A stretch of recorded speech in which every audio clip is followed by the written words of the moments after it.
سلامتی ہے ان آنکھوں پہ جو ہدایت پہ نظریں جمائے بیٹھی ہیں، سلامتی ان کانوں پہ جو ذکر خیر کے منتظر رہتے ہیں، سلامتی ان قدموں پہ جو ہدایت کی راہ پہ گامزن ہے۔ السلام علیکم ورحمۃ اللہ وبرکاتہ۔ تمام تعریف خدائے بزرگ و برتر کے لیے جو وحدہ لا شریک ہے، نہ کوئی ثانی ہے نہ کوئی ہمسر ہے۔ درود لا محدود محبوب رب الودود، راحت العاشقین مراد المشتاقین حضرت محمد مصطفیٰ، آپ کی آل پاک، آپ کے جانثار انصار اور اصحاب پر۔ عزیزان من، خواتین و حضرات، آپ دیکھ رہے ہیں الف لام میم۔ میں آپ کا میزبان محمد اویس ربانی تہ دل سے آپ کو کہتا ہوں خوش آمدید۔ صبر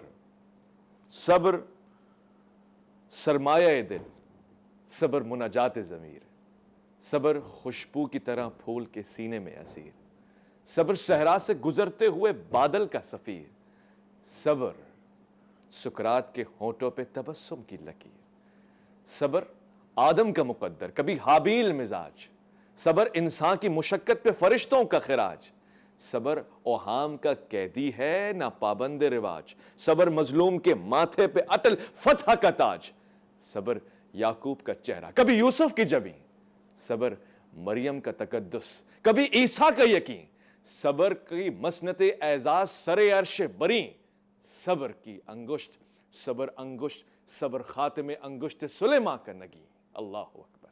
صحن تاریخ میں جب خاک بکھر جاتی ہے، کربلا صبر کی معراج نظر آتی ہے۔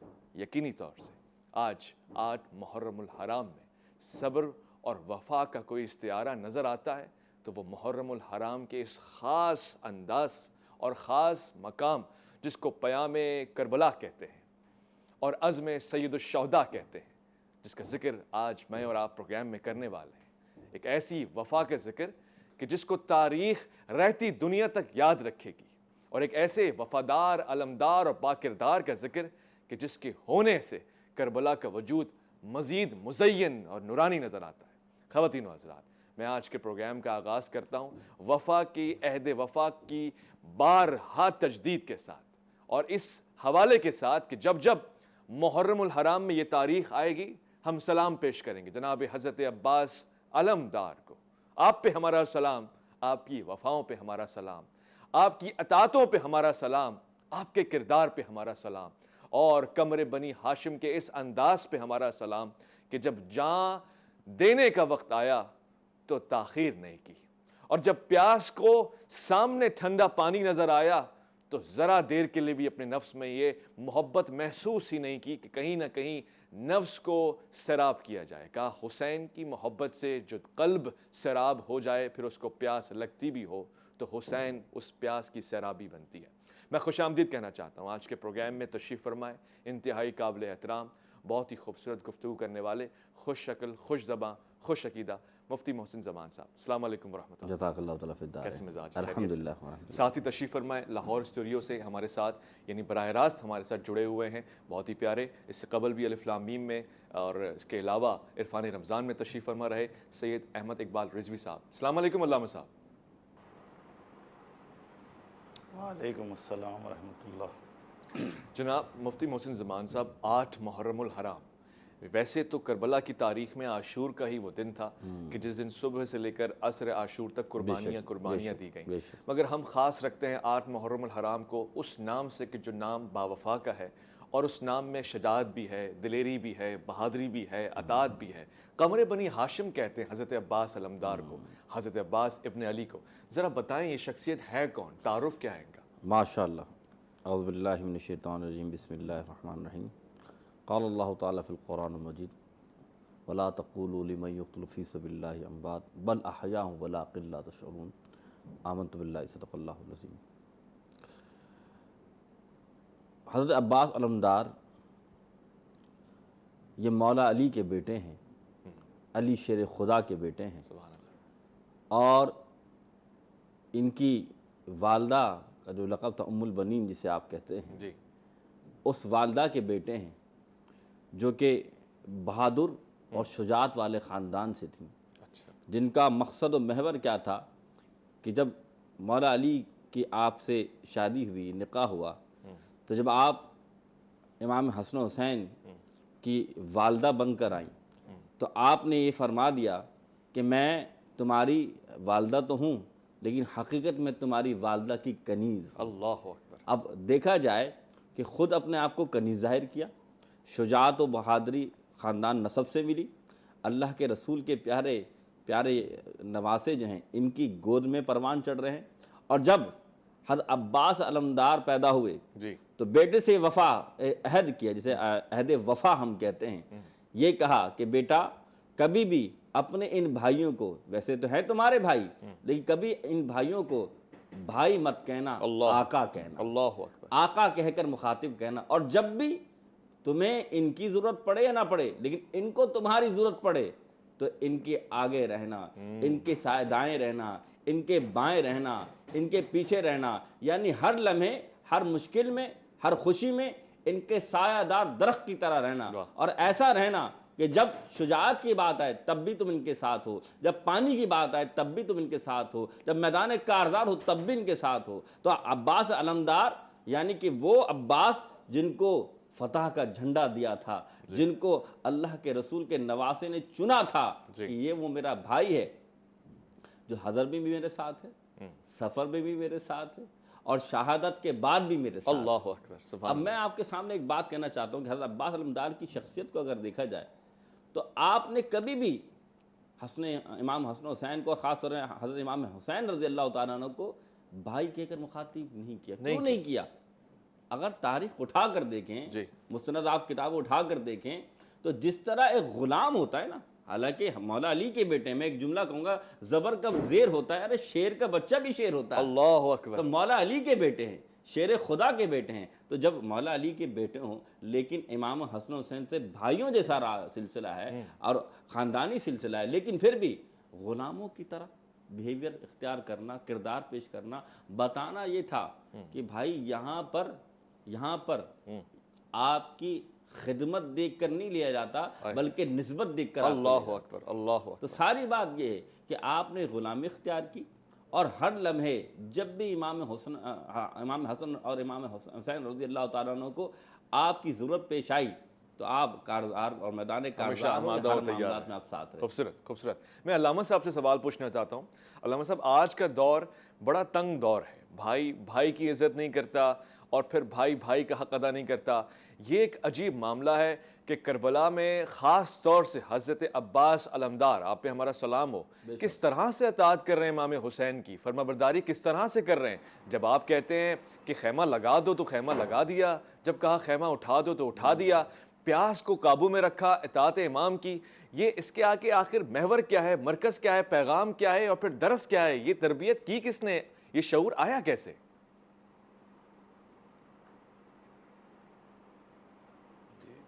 یہ مجھ سے سوال کر رہے ہیں؟ جی جی علامہ صاحب، آپ سے سوال ہے۔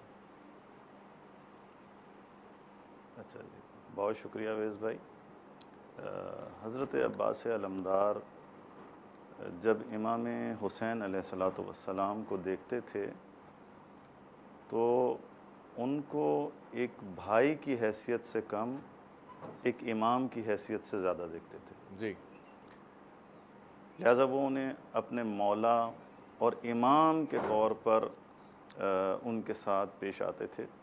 لہٰذا حضرت عباس علیہ السلام کی تمام تر جو اہل بیت علیہ السلام کے ساتھ جو عقیدت تھی اور جو برخورد تھا ان کا، وہ اس نگاہ سے تھا۔ امام حسین علیہ السلام کے ساتھ بھی دیکھیں، لوگ کہتے ہیں کہ بھئی واقعہ کربلا جو ہے وہ اچانک سے رونما ہو گیا۔ یہ تاریخی شواہد سے اور احادیث کی روشنی میں اصلاً یہ ناقابل قبول ہے۔ اگر حادثہ کربلا اچانک سے رونما ہونا ہوتا تو پہلے سے اس کے مقدمات اہل بیت کو اور رسول خدا صلی اللہ علیہ وآلہ وسلم کو طے نہیں کرنے چاہیے تھے۔ جی، آپ دیکھیں امام حسین علیہ السلام جب اس دنیا میں تشریف لے کر آئے ہیں، اس وقت رسول خدا صلی اللہ علیہ وآلہ وسلم کو امام حسین کی شہادت کی خبر دی گئی۔ یہ مستند روایات میں اہل سنت اہل تشیع دونوں کی روایات کے اندر موجود ہے۔ اسی طرح سے جب مولا علی علیہ السلام، حضرت زہرا سلام اللہ علیہا اس دنیا سے رخصت ہوتی ہیں تو فاطمہ کلابیہ یعنی حضرت ام البنین سے شادی کرتے ہیں، اور یہ اہتمام تھا کربلا کے لیے۔ اچھا، اور وہ کیا تھا؟ وہ یہ تھا کہ میں ایک ایسے خاندان میں شادی کرنا چاہتا ہوں کہ جس عورت سے ایک ایسا شیر دل بچہ پیدا ہو کہ جو کربلا میں میرے حسین کا ساتھ دے سکے۔ اللہ اکبر۔ تو یہاں سے سمجھ میں آتا ہے کہ کربلا کے واقعے کے لیے باقاعدہ تیاری تھی۔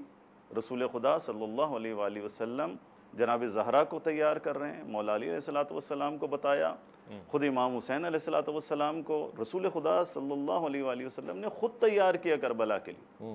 لہذا ساری زندگی امام حسین علیہ السلام یعنی واقعی کربلا سے پہلے اپنے آپ کو تیار کر رہے تھے اور آمادہ کر رہے تھے، اور اس وقت کا انتظار کر رہے تھے کہ جب واقعی کربلا رونما ہوگا۔ اسی طرح سے جناب زینب سلام اللہ علیہ ہیں، جو مولا علی علیہ السلام کی دختر ہیں، اور واقعی کربلا میں جو دوسرا ہم کہہ سکتے ہیں حصہ ہے کربلا کے واقعے کا، کہ جو اہم ترین حصہ ہے جس نے پیغام کربلا کو آج ہم تک پہنچایا ہے، اس میں جناب زینب سلام اللہ علیہ نے کلیدی کردار ادا کیا۔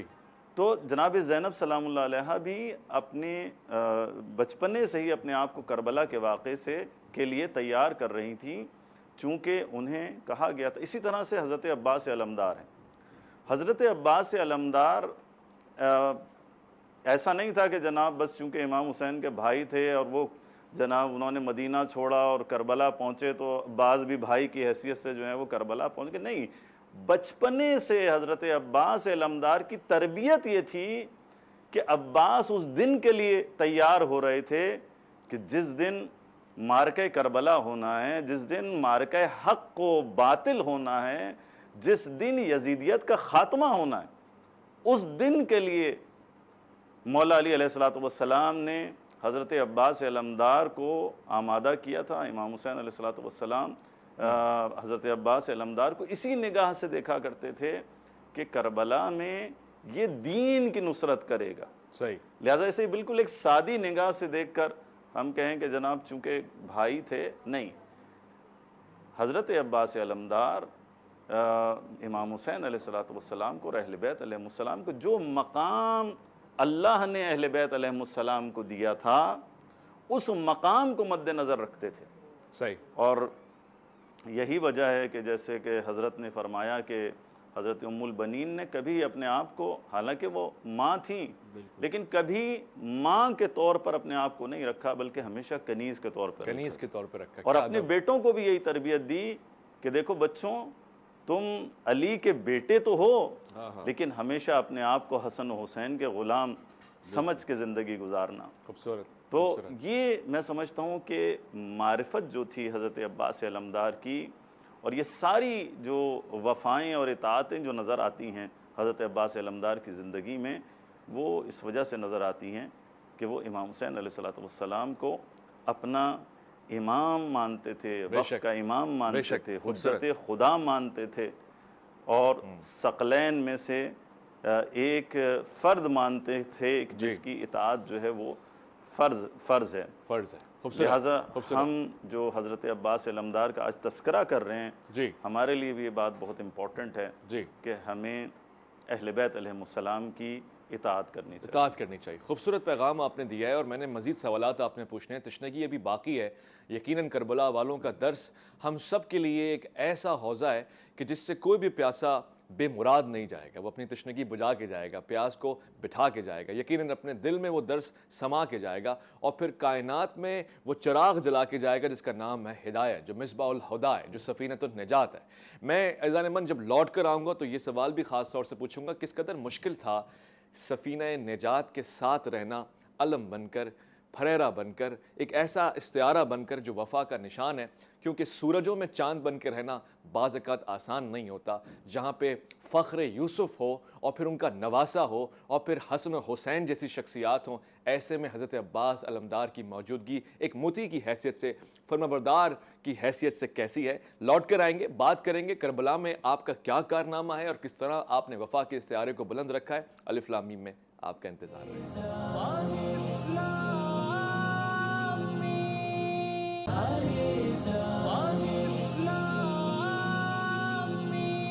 جز حسین ابن علی کون، کہانی کس کی، آج تک ہو نہ سکی بات پرانی کس کی، آب دجلہ نے اپنائی ہے روانی کس کی، اور ثانی کوثر سے جا کے ملتی ہے تشنہ دہانی کس کی، لشکر ظلم کو مٹی میں ملایا کس نے، سو کے مقتل میں دو عالم کو جگایا کس نے، حسین حسین آپ پہ ہمارا سلام ہے۔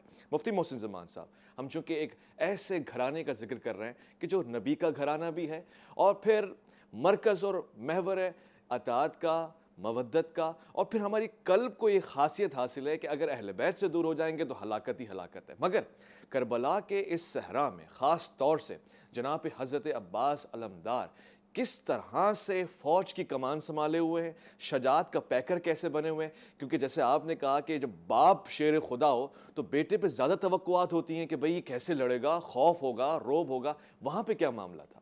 اچھا، اس معاملے کو میں آپ کے سامنے بیان کرنے سے پہلے ایک بات کرنا چاہوں گا کہ دیکھیں، جیسے کہ ابلا نے کہا نا، حضرت عباس علمدار رضی اللہ تعالیٰ عنہ، ان کی اگر شخصیت کو دیکھیں، جیسے تعمیر کی بات کر رہے ہیں تو تعمیر ایسی تھی کہ اگر امام حسین علیہ السلام جب پیدا ہوتے ہیں تو میرے نبی کی نواز سے پیدا ہو رہے ہیں تو میرے آقا خود آ کر اذان بھی دے رہے ہیں اور گھٹی بھی پلا رہے ہیں اور نام بھی رکھ رہے ہیں، اور جب عباس علمدار رضی اللہ تعالیٰ عنہ پیدا ہو رہے ہیں تو پھر کیا مولا علی موجود ہیں، لیکن آپ کو جس نے گھٹی پلائی وہ کوئی اور نہیں، امام حسین تھے۔ سبحان اللہ۔ جس نے کان میں اذان دیا وہ کوئی اور نہیں، امام حسین تھے۔ یعنی امام حسین نے پیدا ہوتے ہی بتا دیا کہ اب تم آ تو گئے ہو لیکن اب تمہاری ساری وفاداری میرے ساتھ ہوگی، تمہیں جب کلمہ میں جو اذان میں سنا رہا ہوں، اس اذان کی وفاداری تمہارے میرے ساتھ ہوگی، جب اللہ اس کے رسول کی جو وفاداری ہو تمہیں میرے ساتھ نبھانی ہوگی۔ اور نبھائی کیسی؟ قل اسألکم، جو کہتے ہیں نا کہ مودت اور محبت میں جو فرق ہے، کہ جب اللہ کے رسول نے فرمایا کہ میں تم سے کچھ نہیں مانگ رہا سوائے اس سے کہ تم میرے اہل بیت سے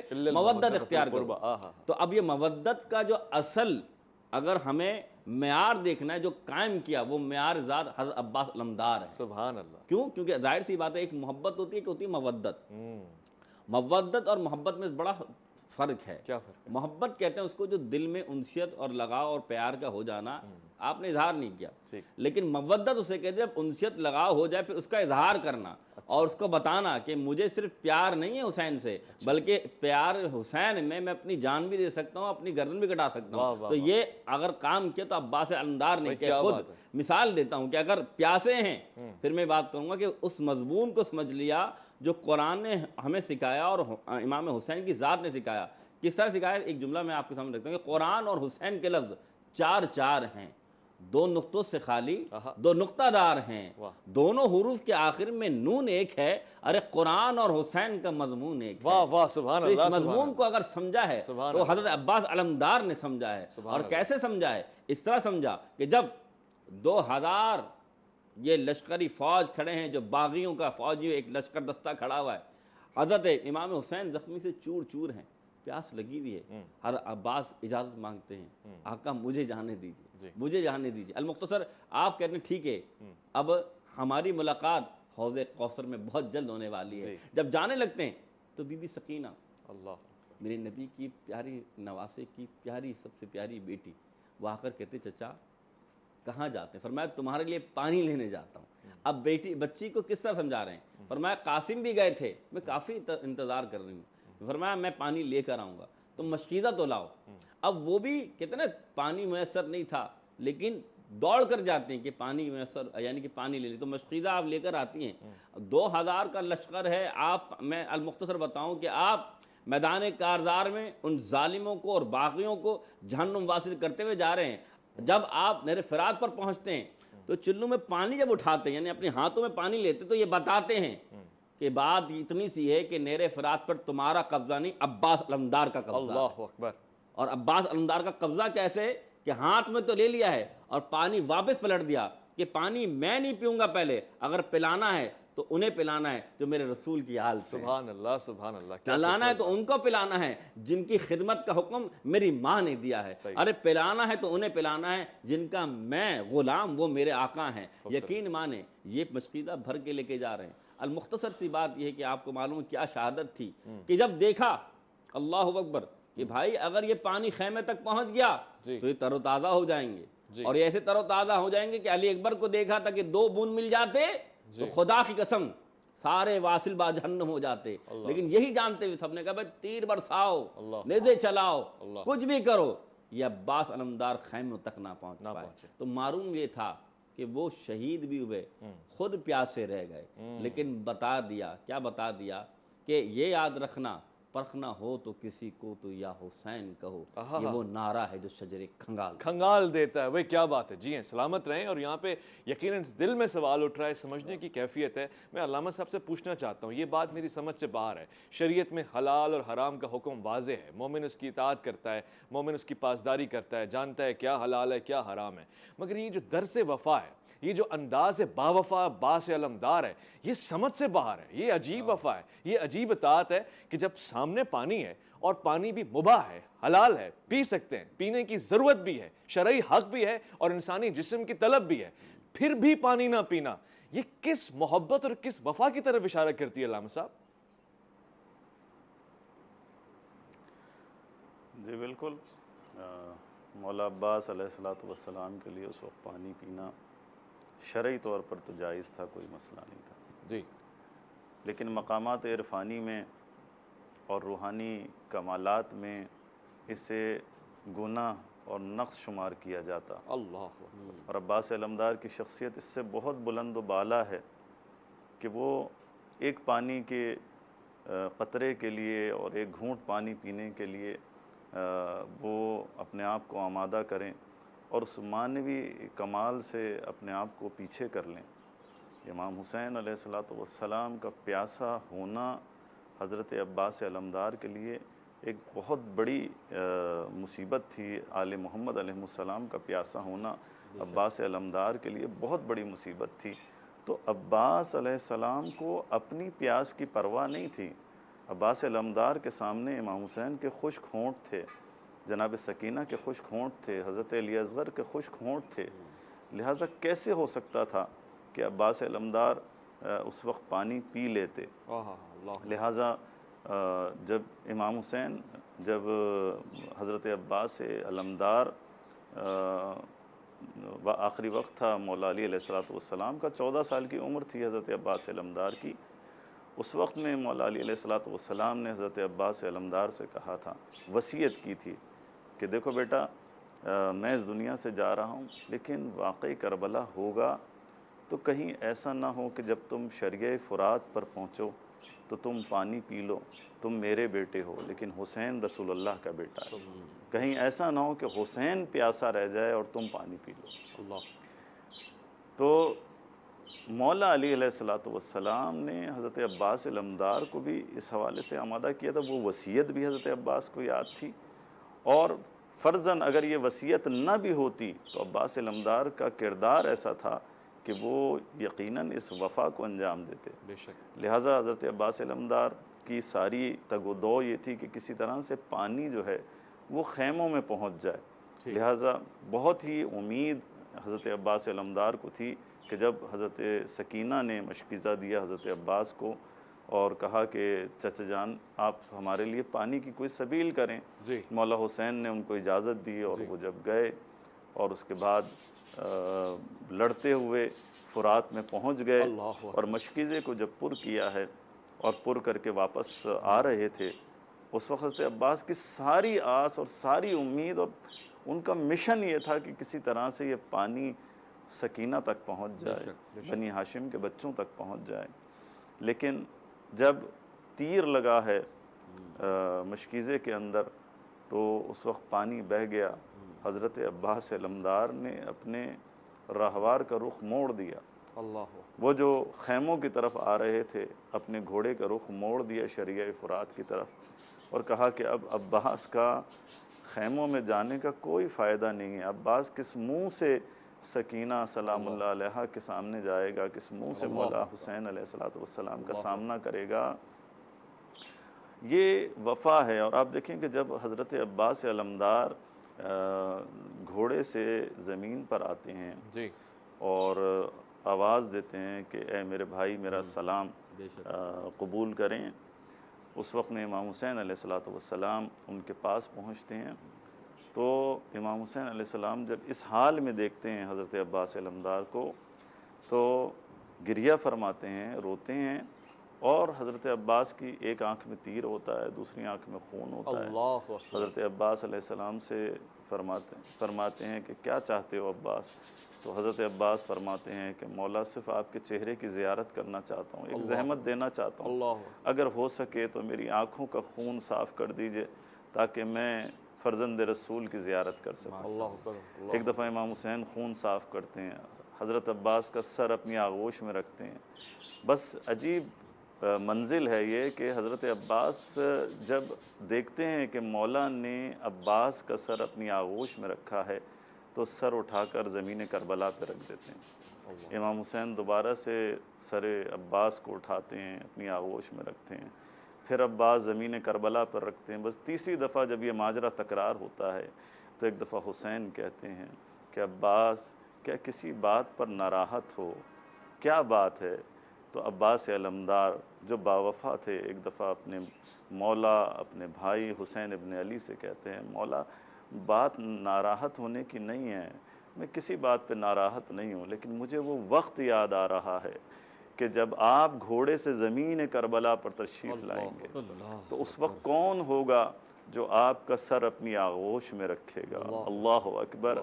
یہ محبت، یہ عشق اور یہ وفا، لیکن میں کہوں گا مولا عباس یہ وہ وقت ہوگا جب حسین کی مادر حضرت زہرا سلام اللہ علیہ اپنے دامن کو بچھا دیں گی اور کہیں گی کہ آ میرے حسین، میرے غریب، میرے پیاسے، آ میرے دامن میں آ کر میری آغوش میں جگہ پا۔ اللہ اکبر۔ علامہ صاحب میں یہاں پہ سوال پوچھنا چاہتا ہوں، میرے پاس ایک وقفے کا بھی اندیشہ ہے، مجھے وقفہ بھی لینا ہے، مگر ایک خاص سوال ہے جو اس نسل کے لیے بھی اور آئندہ کی نسل کے لیے بھی اور ہم سب کے لیے بہت خاص ہے۔ کہتے ہیں کربلا میں خاص طور سے ابن زیاد نے امان نامہ بھجوا دیا تھا، شمر نے اعلان بھی کیا تھا، خاص طور سے ایک رشتہ بھی تھا، اس کی پوری ایک پالیسی تھی، بلکہ یوں کہیں کہ اس نے ایک ایگزٹ دیا جسے ہم کہتے ہیں سیف ایگزٹ۔ اس کے باوجود حضرت عباس علمدار کربلا میں کیوں نہیں اس کو ایکسیپٹ کرتے اور کیوں نہیں ساتھ چھوڑتے؟ یہ میں نے سوال پوچھنا ہے، ایک وقفہ لے رہا ہوں، لوٹ کر آتا ہوں الف لام میم میں۔ خواتین و حضرات، عزیزان من، آپ کا انتظار رہے گا۔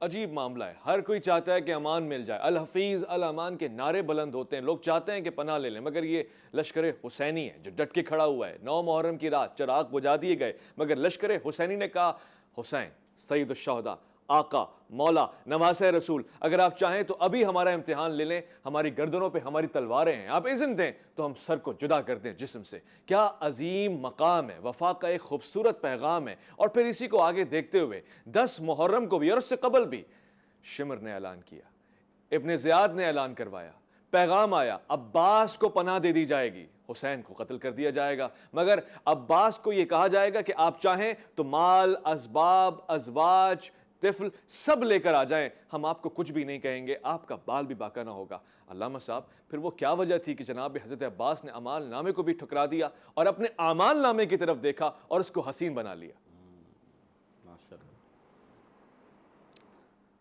جی بالکل، یہ تو تاریخ میں ثبت ہے کہ عباس علمدار نے شب عاشور بھی سب سے پہلے جب چراغ بجھائے ہیں امام حسین علیہ السلام نے، اور تمام بنی ہاشم سے کہا کہ میں نے چراغ بجھا دیے، جنت آپ کی میراث ہے اور میں اللہ سے آپ کے لیے دعا بھی کروں گا، لہذا میں راضی ہوں، میرا خدا آپ سے راضی ہے، آپ جا سکتے ہیں۔ اس وقت میں سب سے پہلی ہستی جو شب عاشور کھڑی ہوئی اور امام حسین سے مخاطب ہوئی وہ عباس علمدار تھے، کہ جنہوں نے مولا حسین علیہ السلام سے ارشاد فرمایا کہ مولا آپ کے بعد ہم جی کے کیا کریں گے؟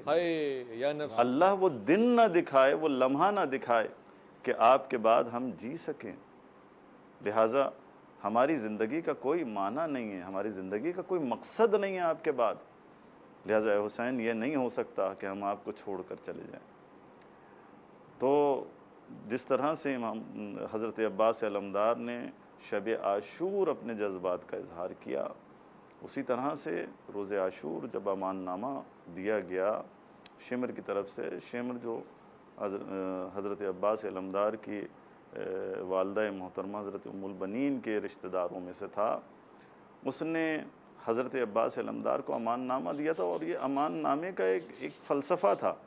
جی وہ فلسفہ کیا تھا، مقصد کیا تھا؟ جی خالی رشتہ داری کا مسئلہ نہیں تھا کہ حضرت عباس علمدار سے چونکہ رشتہ داری تھی ماں کی طرف سے تو شمر جو ہے وہ امان نامہ دے رہا تھا، بلکہ مسئلہ یہ تھا کہ عباس علمدار چونکہ شیر خدا کا شیر دل بیٹا تھا، جی شجاع بیٹا تھا، جی اور جب وہ میدان میں وارد ہوتے تھے تو یزیدی لشکر میں تھرتلی مچ جاتی تھی، کپ کپانا شروع ہو جاتے تھے، لوگ ڈرتے تھے عباس علمدار کی ہیبت سے۔ لہٰذا شمر کا مقصد یہ تھا کہ حضرت عباس علمدار کو امان نامہ دے کر فوج حسینی سے دور کر دیں، تاکہ وہ خطرہ کہ جو یزیدی لشکر سے حسینی لشکر سے یزید کو ہو سکتا تھا، یزیدی لشکر کو ہو سکتا تھا، اس سے یزیدی لشکر جو ہے وہ محفوظ رہ سکے۔ لہٰذا جب امان نامہ پیش کیا اور آ کر کہا کہ تم میرے رشتہ دار ہو اور میں تمہیں امان دیتا ہوں، اگر تم چاہو تو تمہیں کچھ بھی نہیں ہوگا، تم امام حسین کو چھوڑ دو، تم لشکر حسینی کو چھوڑ دو اور اپنے گھر کی طرف چلے جاؤ، میں تمہیں ضمانت دیتا ہوں کہ تمہاری جان محفوظ رہے گی، مال محفوظ رہے گا، تم اپنے بھائیوں کو لے کر جا سکتے ہو۔ صحیح۔ وہاں پر عباس علمدار جو علی مرتضیٰ کا شیر دل بیٹا تھا، وہاں پر ایک دفعہ اس امان نامے کے اوپر حضرت عباس علمدار نے ایک جملہ کہا اور کہا کہ تجھ پر بھی لعنت ہو، تیرے امان نامے پر بھی لعنت ہو، اللہ تو اکبر۔ مجھے بچانا چاہتا ہے جبکہ فرزند رسول کو شہید کرنا چاہتا ہے، تو یہ ہرگز نہیں ہو سکتا، میں تجھ پر بھی لعنت کرتا ہوں اور تیرے امان نامے پر بھی لعنت کرتا ہوں۔